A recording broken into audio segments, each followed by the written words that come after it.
hard day, isn't it?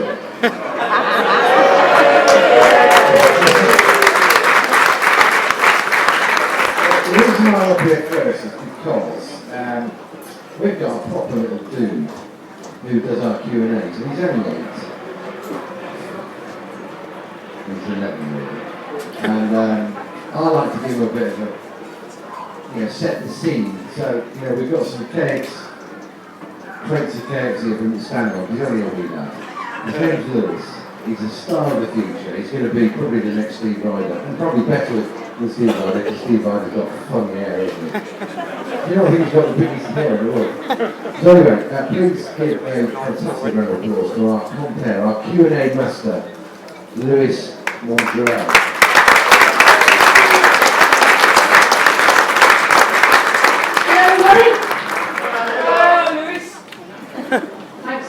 It's lovely to be here in a nice sunny Snetterton. Are we all enjoying ourselves? Yeah.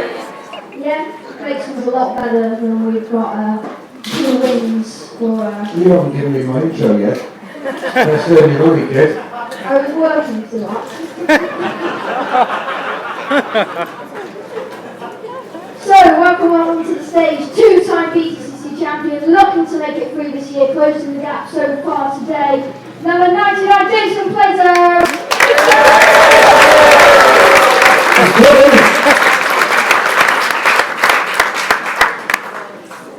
We've also got another driver. Please welcome BTCC driver / accountant, number 88, Sam Tordoff.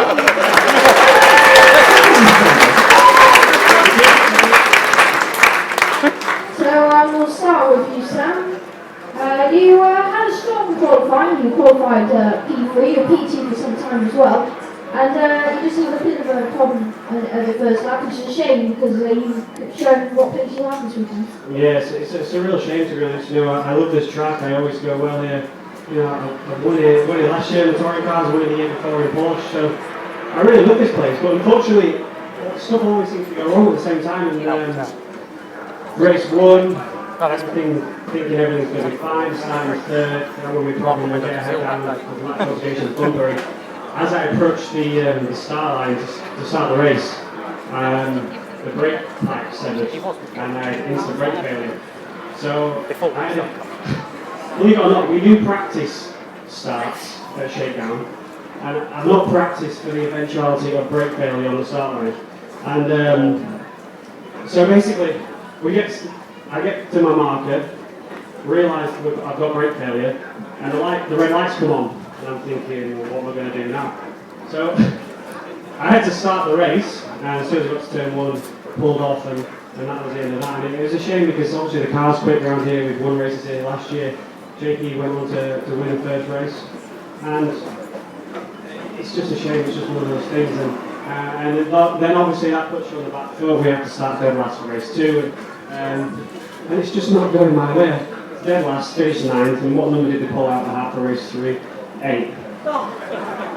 So, it's not going my way, it's just not going my way. Now, a positive obviously from race 1 is that you, once you got yourself back out and the car was working, you did the second fastest lap out of anyone. Yeah, exactly, and in many ways that's why it's even more frustrating because I know I can drive this circuit well. We had a few problems yesterday in qualifying in which I wasn't able to match Jason, but nevertheless we were third, and the car was good enough to win races around here. Unfortunately, Jason's the one up the road, and I'm stuck battling back through. But all is not lost. We're starting, 9th for race 3, which is in the mix. JP will be one ahead of me in 8th, so hopefully if I can latch onto his bumper, we're going to come through. Now, Jason, race 1. Not really much to say. You got a great start. I think you could say I was magnificent. Had a great start. Yeah, you got a great start. You out-started a rear-wheel drive car, Connor Turkins, and then you increased the gap and then maintained it. Yeah, I think. Well, I'll let you use a little secret. I got a little text message from Dick Bennett last night, and that Dick is the guy which owns the Colin Turkins' team. So I got a little message saying, well done, JP. Can you hang around for us? Don't rub it in. Exclamation mark. So I sent them a message back about now. I thought about my reply, and that was, look, you can tell that Turkington bloke. I'm not in the mood to mess around. You best give me a wide berth, because I ain't playing second fiddle. And I think that might have worked, because he actually got out the throttle on the start. He got alongside, realised, no, I come on the outside of big nose here. No, I won't. So he bailed out and let me have the corner, which, so maybe that. Do you have to pay for text messages now? I think you do, don't you?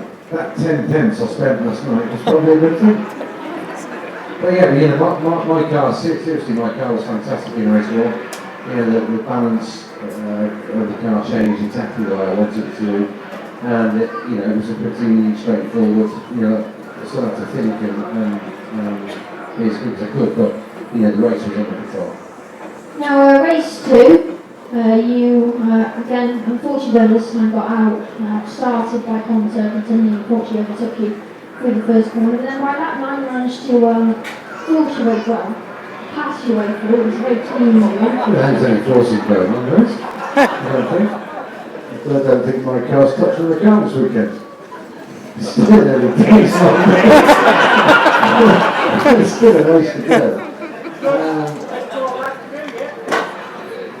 Yeah, no, I won't. I'm having a great day actually, so I'm dead chipper.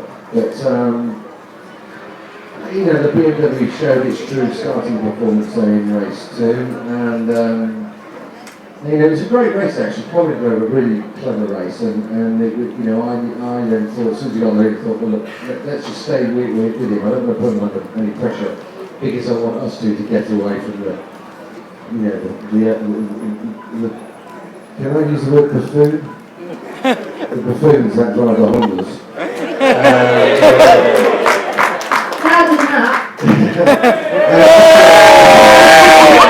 I thought it'd be good to get away from them, so at least I'm safe. And then I started to challenge Colin, and he just made one tiny error in the middle of the, you know, like the last corner. And I took a calming out of him. And that kind of put him under a bit of pressure, and then it took a lap and a half to get, you know, to get closer and closer and closer, and then I made him move at turn 2. But then I made a mistake 2 laps later, and I pulled away a little bit, and he closed up on me. So it was a great race actually, really, really great race. He drove a, you know, a blinding race, and doing that to his work, it sounds so.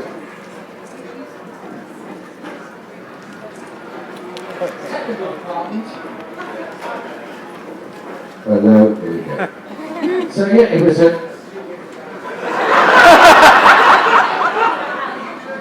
You do it on purpose. Yeah, 2 out of 2 is great. You know, and also with poor Andy Jordan who had a big crash yesterday, he hurt himself.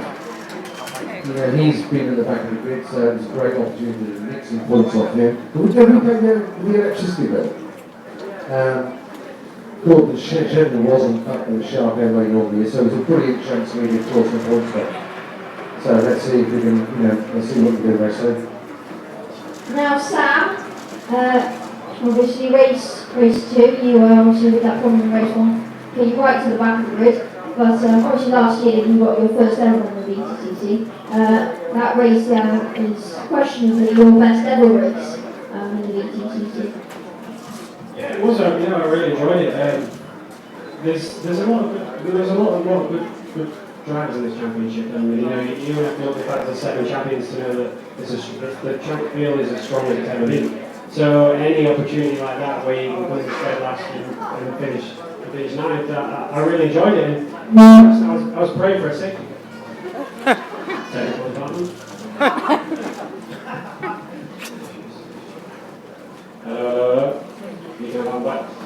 No, so I had a good race, really enjoyed it. I was praying for a safety car because once I got to where I had, the gap was too big to try and claw everything back. I'd taken a lot out of the tyres and just getting there.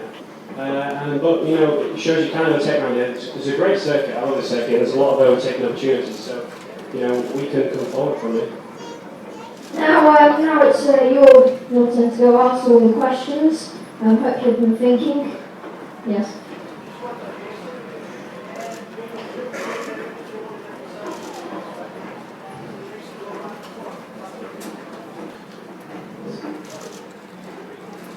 No, I have to answer that, don't I?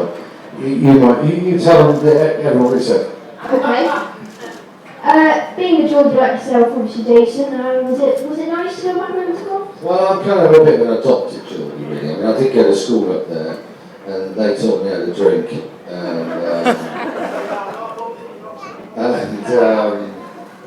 but yeah, I love it every time I go up the North East. I mean, I've been down in, down south for a long time now. But yeah, it's nice to, it's a great place, the North East.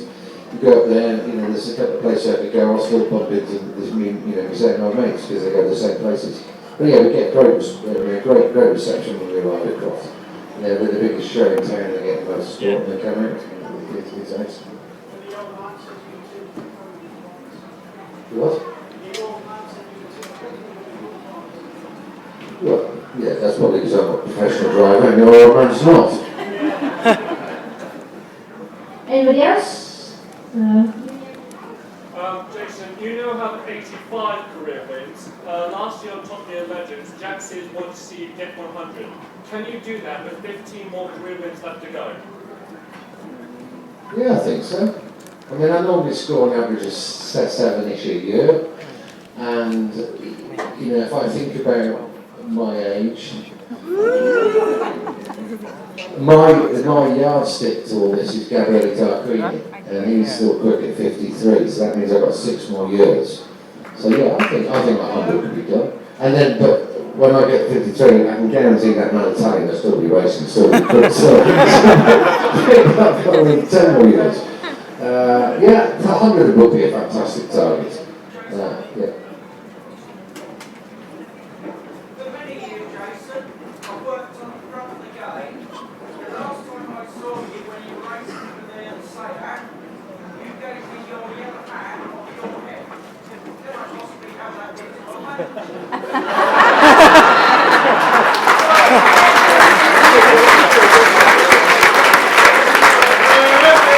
Well, I don't know the answer to that, because if I say no, I look like a right-sided arse. There is only one thing to bear in mind here, that this hat technically doesn't belong to me, because I've stolen it from stock. So what I prefer to do is take £10 off you and we'll put it in charity and I'll sign it.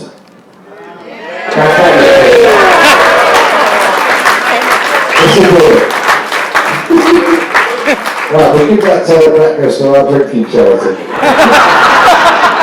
Actually, this is stolen goods, because I have nicked it out of stock. It's a deal. No, go and give the girls a tenner and they'll give it to charity. Get it.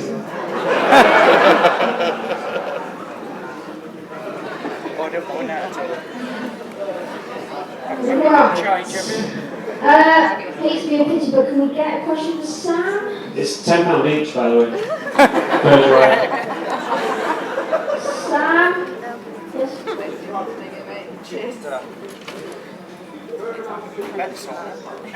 Whereabouts on the card does it sit? The success balance goes just basically where the passenger seat would be. Obviously, we don't have a passenger seat in the car. It sits right at the bottom there, and that's compulsory. So, unfortunately, you can't use the success ballast and put it around the car and ideally we put it to the back and try and make the weight distribution a bit more equal. But everyone has to put it in exactly the same. He gave me his hat then. You, over one lap in qualifying, you don't really notice it. What you do notice it is in tyre wear. So if you're doing a race distance, if you in the first race with no ballast and suddenly you start a pole for the second race with 45 kg, you after 5-6 laps you really starting to lose the front tire. And one of our weaknesses perhaps we all know is tyre wear. So we definitely feel it with 45 kilograms. It's a bit more than a tenth of a second per 10 kilos. So 45, even in quarter length, it's about half a second of that. Makes quite a difference. Which goes to show just how quick Colin really is. It's a tenner well spent.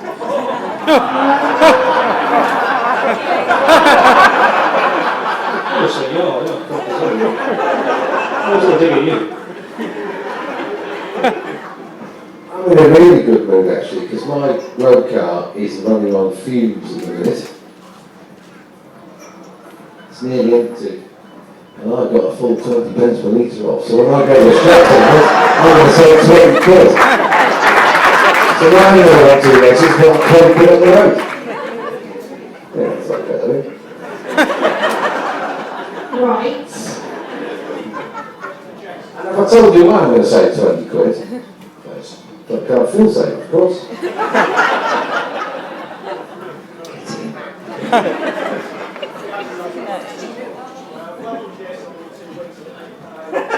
Obviously, your contract's up in period. What are the chances of you selling yourself to the devil and switching sides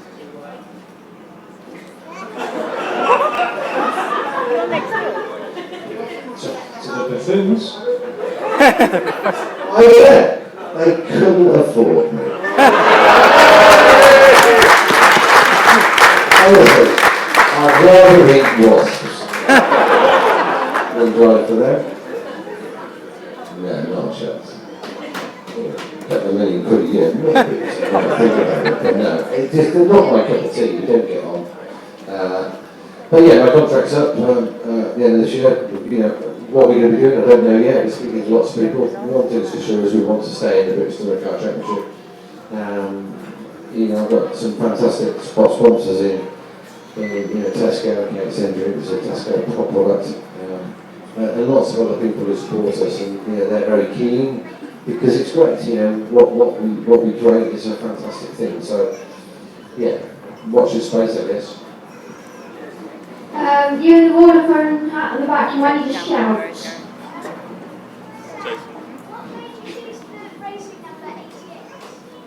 Well, Sam, what made you choose the racing award? Well, all the way through karting, I was 44, which I got from Lewis Hamilton. Because when I was a kid, when I started karting when I was 8, Lewis was, how old was Lewis? He's about 3 or 4 years older than me, perhaps. And he was always 44 in karting, so I adopted 44 for many a year. And then when it came to touring cars, Andy was 44, so I couldn't be 44. Double that's 88, and 8's lucky number, Chinese lucky number.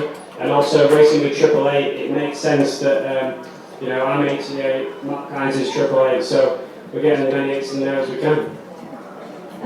Final question, you in the grey shirt again, you might need to shout. Yeah. How long have you been a racer? I think that's one for both of you. How long have you been a racer? Well, because he's about, how old are you now? Cracking on. I started karting when I was, 19. well I have to be careful because I've often told lies about my age.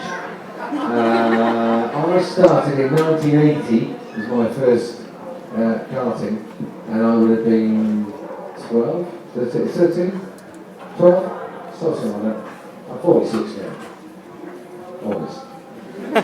Looks good for 46. A long time. Yeah, and I've been doing it, I started when I was 8 and I'm 25 now, so, that's 17 years. Okay, unfortunately we do have to wrap up now. Can you please, however, though, put your hands together for two-time BTCC champion